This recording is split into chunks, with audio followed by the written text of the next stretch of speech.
How do you think you feel if you're a Tennessee Titans fan who you had Mike Vrabel there in the playoffs, several times? Yeah. You're knocking on the door. You're a pretty consistent winner. You send him packing. He takes a year off. He comes back. You go in the direction of Brian Callahan, who's already been fired after a year and a half. And you watch what Vrabel has done, instantly turning around the New England Patriots. You've got to be thinking, we have the most inept ownership and front office maybe in the entire NFL. There's a lot of, and what's crazy is there's a lot of dysfunctional teams right now. There's some really bad football teams, but also badly run franchises. Tennessee is one of them. Miami's one of them. The Jets are one of them.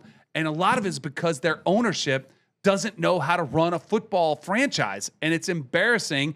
And they risk for losing their fans. Because, seriously, a Titans fan has got to be looking at this just sick to their stomach. How did we fire that coach who everybody, as soon as he was fired, all the organizations were like, oh, he's going to be the top candidate out there. Because they knew what Vrabel brought to an organization. Yeah, and if there was, I've learned a lot at VT since I've started. One thing I learned is if you own a business, guys, you got to learn to delegate, right? If you're not a football guy, don't try to be a football guy. And that's what always happens with these things. You see the Titans coach is gone, and you talked about the ineptitude in the front office.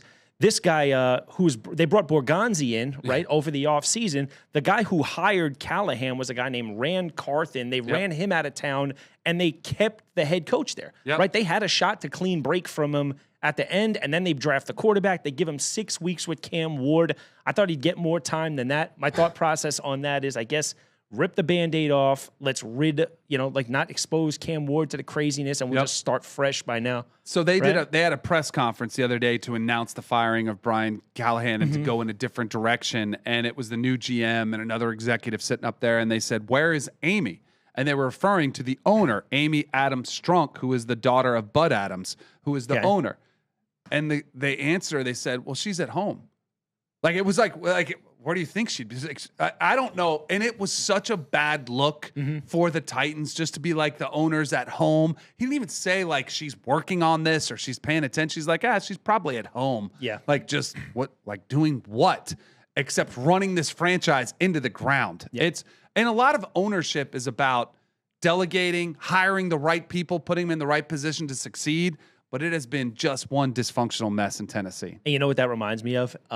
When a couple weeks ago we saw Jim Irsay, he God rest his soul, he passed, and you see his daughter who's now dialed in. She's in the headset. She's right on the field with a notebook. And look, not to say that the Irsays were the most stable, right? But look, that's at a least great she's look. Putting in the work. There. Yeah, she's on the ground, boots on the ground, 100%. invested, and I do think that matters for a franchise. Totally. I think for the players to see owners that care and that want to see your team succeed. There she is with a headset on. Love She's listening to the play calls. She's got her play sheet. She's paying attention. And I think that matters.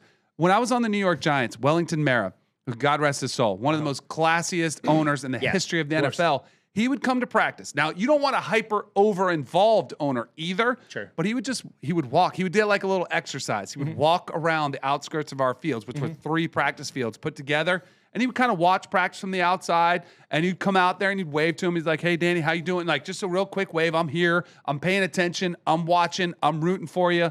And it matters what your ownership, the investment they have emotionally, like mentally, how invested are they in your team?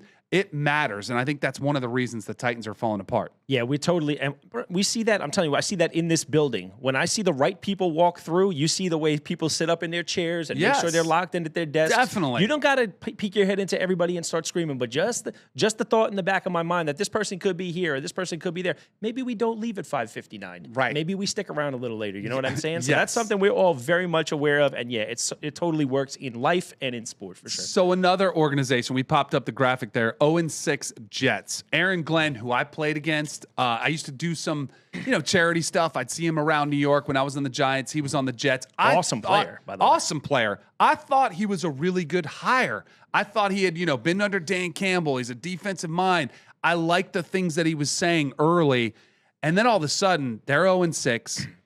They go over, they play in London, and there's a clock mismanagement situation at the end of the first half in the game where they go for it on 4th down. Fake punt. And then all of a sudden, they start running plays, and don't look like they're in any hurry to score, and they just take it into halftime. And it's like, what are you thinking? And Kurt Warner was on the call, the NFL Network guys, and they're kind of calling him out saying, where is this plan? The one thing I will say, and how I think Aaron Glenn might survive this, is he does take ownership. He was asked about that, and he said, yes, looking back, I would have liked to have taken a Hail Mary shot there. I didn't love it, but it does look like you're unprepared.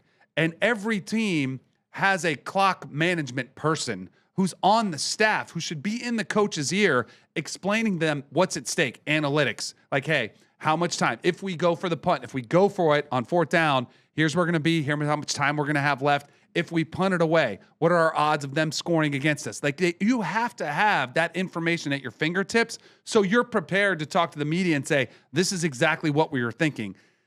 I do think it helps that he took ownership, but I'm starting to worry about Aaron Glenn because New York is a very unforgiving market. Yeah, it's been something, though, every week with Aaron Glenn. And as, like you said, he was banging heads this weekend on the field with young star Garrett Wilson. Like, Garrett Wilson is there right now. They just signed this kid to a big deal. And guys, I'll take you back for a second. As a Jets fan, this one hits home to me. This started in the summer when Aaron Rodgers was your quarterback, and he wanted to come to town, see what was going on, see if there was a fit here for me in the future. And Aaron Glenn's first order of business was to take a guy, Mount Rushmore level quarterback. He flies himself across the country on his own dime, and he says in 10 minutes, Aaron Glenn stepped out of the room, they came back in, and they were like, we're going another direction.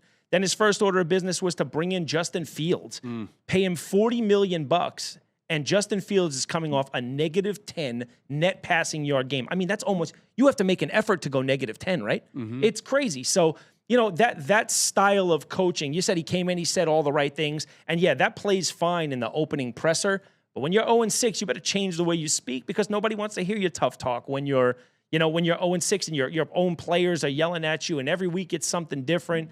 Accountability is great, but I don't care what you do 2 hours after the game ends. I need you to be able to make these right decisions when the bullets are flying, Agreed. 0-6.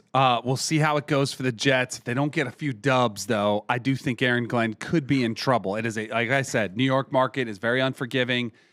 We've already seen another coach fired after a year and a half. And so here's what I worry about for whatever direction the Jets go at quarterback, because I don't think Justin Fields is the answer. Right. And we were just talking about the Tennessee Titans. So they draft Cam Ward with the #1 overall pick, and then they fire his coach 6 games into the season. That sets Cam Ward back. And Cam Ward has already been struggling. So any sort of progress that he got is done. So now his rookie season is a wash. Yeah. So he's going to be starting over next year. Same thing happened with Caleb Williams. His coach is fired. Right. Now, that's working out okay, but you kind of wasted a year with Caleb Williams. Ben Johnson comes in, and it's been good so far.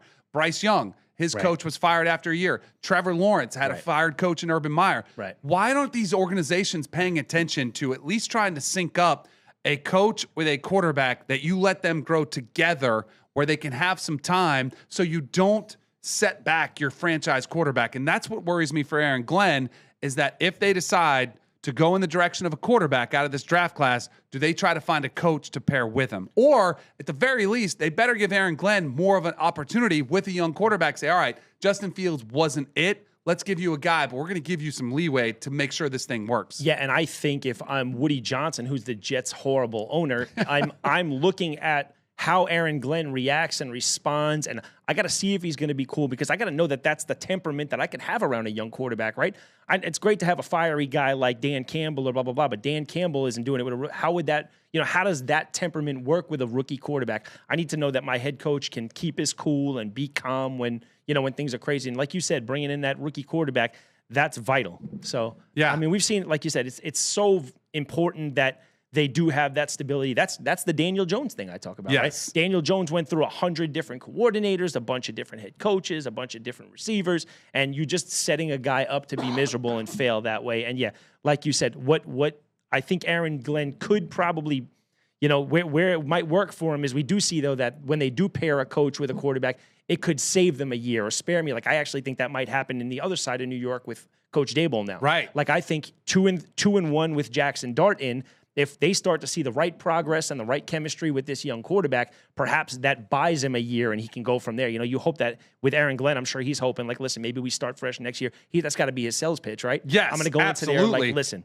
Yeah. So why do you think Brian Daboll was hugging Jackson Dart like his Thank favorite you. child. Like I don't even know if I hug my baby daughter, who's my favorite. I don't even know if I give her that much affection when I hug her on her birthday. I mean, you saw the emotion, and I heard some people. I was actually talking to some buddies of mine. They were like, "Did you see him hugging him? Like just."